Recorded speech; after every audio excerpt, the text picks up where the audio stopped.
बिस्मिल्लाहिर्रहमानिर्रहीम। अस्सलाम वालेकुम everyone, welcome to my channel.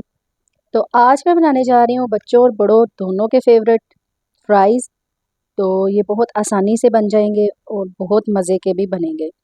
तो ये मैंने 4 आलू लिए हैं, इनको मैंने अच्छी तरह से धोया पहले, फिर इनको छील के अब फिर मैंने पानी में भिगो दिया है। अब पानी से निकाल के इनको मैं अच्छी तरह से खुश्क कर लूँगी। इनके ऊपर जितना भी पानी वगैरह होगा उसको पहले मैंने एक दफ़ा खुश्क करना है। किसी कपड़े के साथ आप अच्छी तरीके से साफ़ कर लें इनको। तो जब अच्छी तरह से इसको खुश्क कर लें तो फिर इनकी कटिंग जो है ना वो कर लें। तो ये देखें आलू जो है वो खुश्क हो चुके हैं, तो अब इनकी कटिंग कर लेंगे। जिस तरीके से चाहें आप, जैसे पसंद करते हैं उस तरीके से आप कटिंग कर सकते हैं। तो ये देखें मैंने इस तरीके से इनको पहले स्लाइसिस में काट के बाद में इनको फ्राइज़ की सूरत में काट लिया था। ये देखें ये मैंने कटिंग कर ली है।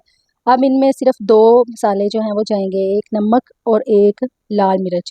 उसके अलावा मैंने ज़ीरा भी शामिल किया था, वो आप अगर स्किप करना चाहें तो कर सकते हैं, लेकिन अगर आप डालेंगे तो उसका टेस्ट जो है ना वो बहुत अच्छा लगता है। तो ये मैंने नमक शामिल किया है और मैं इसमें थोड़ी सी लाल मिर्च शामिल करूँगी, क्योंकि मैं अपनी बच्ची के लिए बना रही थी, तो इसलिए मैंने ज़्यादा जो है ना स्पाइसेस वगैरह नहीं शामिल किए। ज़ीरा मैंने इसमें थोड़ा सा शामिल किया है, क्योंकि ज़ीरा का जो टेस्ट है वो मुझे बहुत पसंद है। तो यहाँ पे 1 कप मैंने मैदा लिया है। 1 कप में से हाफ़ जो है मैंने पहले इसमें शामिल किया है। इसको अच्छी तरह से मिक्स करने के बाद बाकी मैदा जो है वो भी मैं इसमें शामिल कर लूँगी और दोनों हाथों की मदद से जो है मैं इसमें अच्छी तरह से मिक्स कर लूँगी। अब हमने इसमें पानी नहीं शामिल करना, हम थोड़ा हाथ गीले करके तो इनको जो है ना वो अच्छी तरह से मिक्स करेंगे, ताकि मैदा जो है वो अच्छी तरह फ्राइज़ पे जो है ना वो कोट हो जाए। तो इस तरीके से हम ना अच्छी तरह से इसको मिक्स कर लेंगे। थोड़े थोड़े हाथ गीले करने हैं, उनके साथ मिक्स करना है, ज़्यादा हमने इसमें पानी वगैरह शामिल नहीं करना। तो ये देखें ये हाथ गीले करके मैं इसको अच्छे तरीके से जो है ना ऊपर नीचे करके इनको मिक्स कर लूँगी। उसके बाद मैंने एक कढ़ाई ली है, उसमें मैंने ऑयल शामिल कर दिया है। जब ऑयल गर्म हो जाए तो अब इसमें मैं फ्राई शामिल कर दूँगी। तो इस बात का आपने ख्याल रखना है कि जब आपने शामिल करना है तो फ़ौरी तौर पर आपने इसमें चम्मच नहीं चलाना। तो जब 1 मिनट हो जाए तो 1 मिनट के बाद जो हम इसको उलट-पलट कर दोनों तरफ से अच्छी तरह फ्राई कर लेंगे। क्योंकि अगर डालने के फ़ौरन बाद आप इसमें चम्मच वगैरह या कुछ भी चला देंगे तो वो सारी जो कोटिंग है इसके ऊपर से उतर जाएगी।